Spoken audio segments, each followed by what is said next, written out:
오늘은 출애굽기 7장 1절에서 7절까지의 말씀을 함께 나누도록 하겠습니다. 출애굽기 7장 1절에서 7절까지의 말씀입니다. 제가 봉독해 드리겠습니다. 여호와께서 모세에게 이르시되 볼지어다 내가 너를 바로에게 신같이 되게 하였은즉 내 형 아론은 내 대언자가 되리니 내가 네게 명령한 바를 너는 내 형 아론에게 말하고 그는 바로에게 말하여 그에게 이스라엘 자손을 그 땅에서 내보내게 할지니라. 내가 바로의 마음을 완악하게 하고 내 표징과 내 이적을 애굽 땅에서 많이 행할 것이나 바로가 너희의 말을 듣지 아니할 터인즉 내가 내 손을 애굽에 뻗쳐 여러 큰 심판을 내리고 내 군대 내 백성 이스라엘 자손을 그 땅에서 인도하여 낼지라. 내가 내 손을 애굽 위에 펴서 이스라엘 자손을 그 땅에서 인도하여 낼 때에야 애굽 사람이 나를 여호와인 줄 알리라 하시매 모세와 아론이 여호와께서 자기들에게 명령하신 대로 행하였더라. 그들이 바로에게 말할 때에 모세는 80세였고 아론은 83세였더라. 아멘. 출애굽기 6장까지만 하더라도 모세는 자신의 모습을 바라보며 이스라엘의 구원이 불가능한 것으로 여기는 나약함을 보입니다. 여호와께서 모세에게 말씀하여 이르시되 나는 여호와라. 내가 내게 이르는 바를 너는 애굽 왕 바로에게 다 말하라. 모세가 여호와 앞에 아뢰되 나는 입이 둔한 자이오니 바로가 어찌 나의 말을 들으리까. 이랬던 모세가 오늘 본문인 7장에서 주목할 만한 변화를 나타내고 더 이상 나약한 모습을 보이지 않는다는 것입니다. 왜 그럴까요? 그것은 여호와의 전능하심이 모든 현장에 나타나기 때문입니다. 하나님에 의해 쓰이고 연출되는 그 심오하고도 상징적이고 도덕적 의미를 지닌 구원의 역사적 드라마가 애굽 땅에서 펼쳐지는 것을 보게 되기 때문입니다. 이제껏 그 결투와 관련된 위대한 신비는 사악한 자의 번영과 의로운 자의 역경으로 나타났었습니다. 애굽인들은 채찍을 손에 들고 있었고 히브리인들은 견딜 수 없는 압제 밑에서 신음했습니다. 강력하고 오만한 왕 바로는 여호와의 백성을 박해하는 일에 대해 잔인한 즐거움을 가졌고 공개적으로 전능자를 직접 모욕했습니다. 이런 바로와 애굽에게 이제는 하나님의 능력이 매번 새로운 이적들로 나타나게 되고 그로 인해 바로의 왕국은 흔들리고 또 흔들리게 됩니다. 하지만 여전히 바로는 쉽게 손을 들지 않습니다. 바로는 하나님의 심판이 중지될 때마다 다시금 하나님을 대적하는 그 마음을 재정비하여 대항하였습니다. 이 문제는 오래도록 불확실한 것처럼 보였습니다. 그러나 이 위대한 드라마는 여호와의 절대적 승리와 주님의 백성의 완전한 구속 그리고 하나님의 대적일 뿐 아니라 그 백성들의 대적자를 완전히 정복하는 것을 보여주면서 그 막을 내리게 됩니다.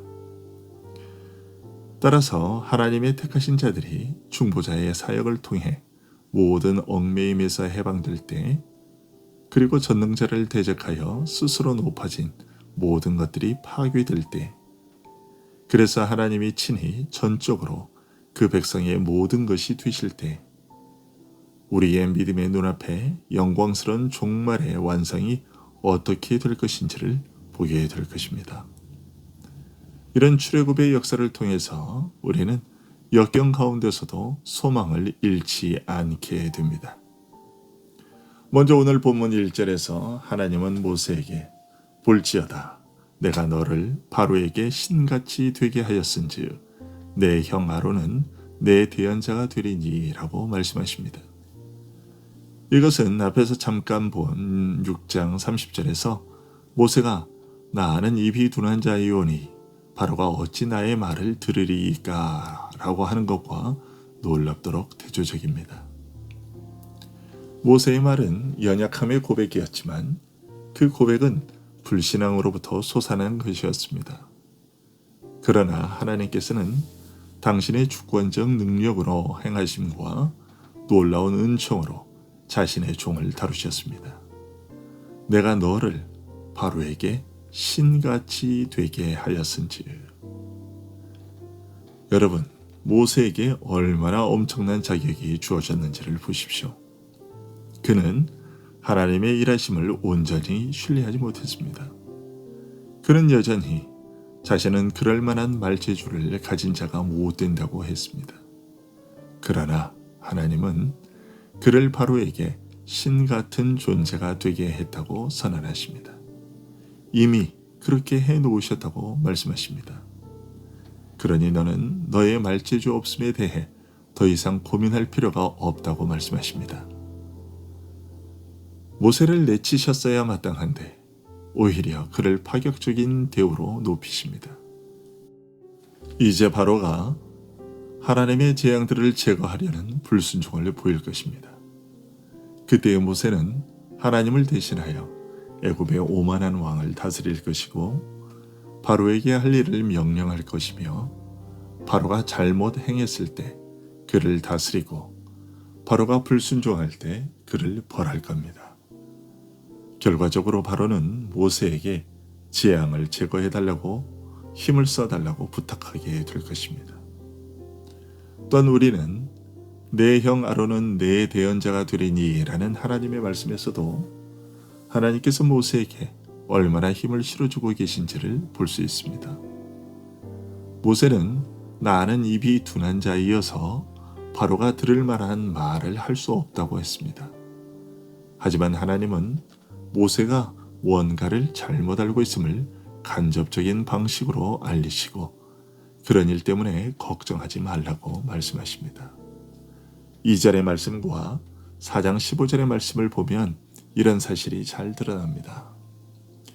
내가 네게 명령하는 바를 너는 내 형 아론에게 말하고 그는 바로에게 말하여. 너는 그에게 말하고 그의 입에 할 말을 주라. 내가 내 입과 그의 입에 함께 있어서 너희들이 행할 일을 가르치리라. 모세는 바로에게 무슨 말을 해야 할지, 어떻게 바로의 마음을 감동시킬지 머리를 굴리거나 걱정할 필요가 없었습니다. 모세가 해야 할 말은 하나님께서 그의 입에 넣어주실 것이기 때문이었습니다. 모세는 하나님께서 자기 입에 넣어주신 말씀을 아론에게 전하고 아론은 그것을 바로에게 전하면 되었습니다. 이처럼 하나님은 모세를 하나님의 대언자로 삼으셨고 또 바로에게 일종의 신과 같은 존재로 서게 하셨습니다. 하지만 오늘 본문 2절의 말씀은 비록 모세가 바로 앞에서 신적인 존재로 여겨질 만큼 세움받았더라도 그는 어디까지나 하나님의 종이라는 사실을 잊지 말도록 하시는 말씀이기도 합니다. 모세는 여호와의 말씀을 선택하여 바로에게 가장 충고가 될 만한 것을 골라 아론에게 전달할 수 있는 자유를 가지고 있지 않았고 오히려 그에게 명하신 모든 것을 말해야만 했습니다. 그러나 안타깝게도 오늘날 하나님의 모든 모략을 피하지 않고 온전히 성실하게 하나님께서 하신 그 말씀 그대로를 성실히 선포하려는 자는 매우 드뭅니다. 그것은 오늘 본문 3절의 말씀을 대하는 태도에서도 잘 드러나지요. 3절에서 하나님은 내가 바로의 마음을 완악하게 하고 라고 말씀하십니다. 이 말씀은 우리에게 계시된 진리 중에서 가장 진지한 진리 중에 하나입니다. 지금껏 많은 사람들이 성경의 말씀을 있는 그대로 받아들이지 않고 기록된 것과는 다르게 전달했습니다. 이단들은 만일 이어지는 바로의 범죄가 여호와께서 바로의 마음을 강팍하게 한 결과였다면 그것은 하나님이 바로로 하여금 죄를 짓게 하신 것이요 그러기에 하나님께서 바로의 거역을 징계하는 것은 매우 의롭지 못한 것이라고 주장합니다. 그런데 안타깝게도 하나님의 종으로 자처하는 사람들 중에도 그런 생각에서 벗어나지 못하는 이들이 많습니다. 많은 성경 주석가들은 여호와께서 어떠한 자비도 베풀지 않으시고 그저 바로가 자신의 마음을 완악하게 한 것을 단지 하나님께서 허락 또는 허용한 것일 뿐이라고 주장해왔습니다. 그러나 시편 105편 25절을 보면 바로의 완악함은 하나님의 허락이나 허용이라는 단어로 말할 수 있는 것이 아님을 분명히 알게 됩니다. 또 그 대적들의 마음이 변하게 하여 그의 백성을 미워하게 하시며 그의 종들에게 교활하게 행하게 하셨도다. 이 말씀에 따르면 하나님께서 바로의 마음을 완악하게 하신 것이죠. 그러면 사람들은 곧 이렇게 묻습니다. 하나님께서 인간에게 죄를 짓게 하신 것이 아니냐? 그러면 하나님은 악한 분이신 것 아니냐? 하지만 그에 대한 답은 이렇습니다. 우리들의 의문은 바로가 스스로를 완악하게 행동하였다는 것과 하나님께서 그를 완악하게 하셨다는 두 가지 언급을 그대로 믿는 것입니다. 서로 다른 이 두 가지의 표현을 하나로 통합하려는 시도는 우한을 유한으로 헤아려 보려는 시도인 것입니다. 하나님께서 우리의 이성과 합리성으로 이해될 수 있도록 설명하지 않으신다면 누구라도 기록된 것 이상으로 현명한 채 하지 말아야 한다는 것이죠. 우리가 하나님께서 하신 것을 설명할 수 없다고 해서 이 말씀을 부정할 수 있겠습니까?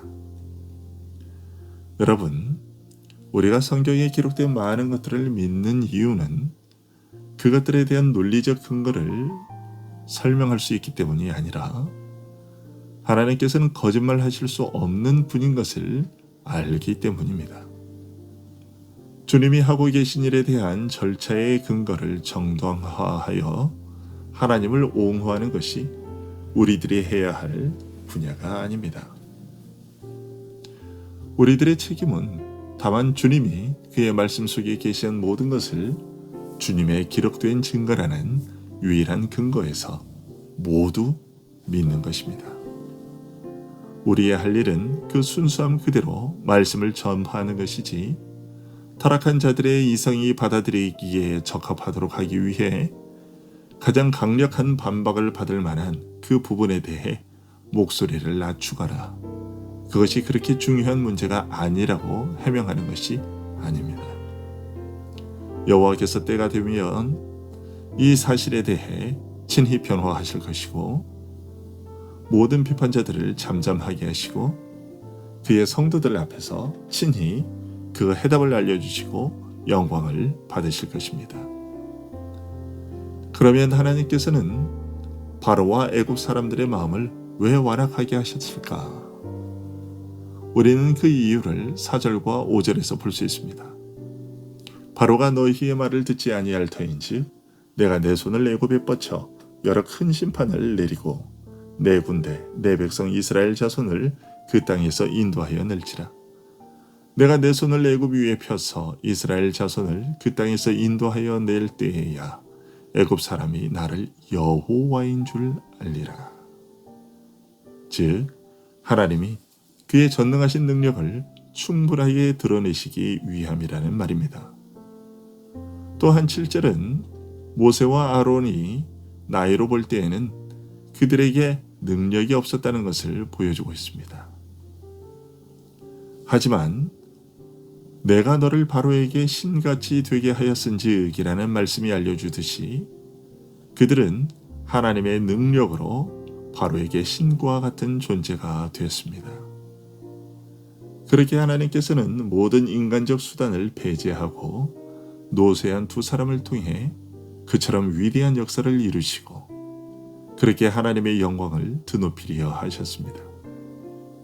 따라서 우리는 성경이 말한 대로 하나님께서는 자신의 영광을 위해 사람의 마음을 완악하게 하시지만 동시에 한 사람의 완악함은 그 사람 스스로가 행한 것이기도 하다는 것을 그대로 믿고 받아들임으로써 측량할 수 없는 하나님의 신비한 일하심의 방식을 큰 소리로 찬양하고 높이며 주께서 우리를 바로와 같이 완악한 자가 되지 않고 하나님의 말씀에 순종하는 자로 변화시켜 주신 것에 감사하며 사는 자들이 될 수 있기를 간절히 소원합니다. 기도하겠습니다.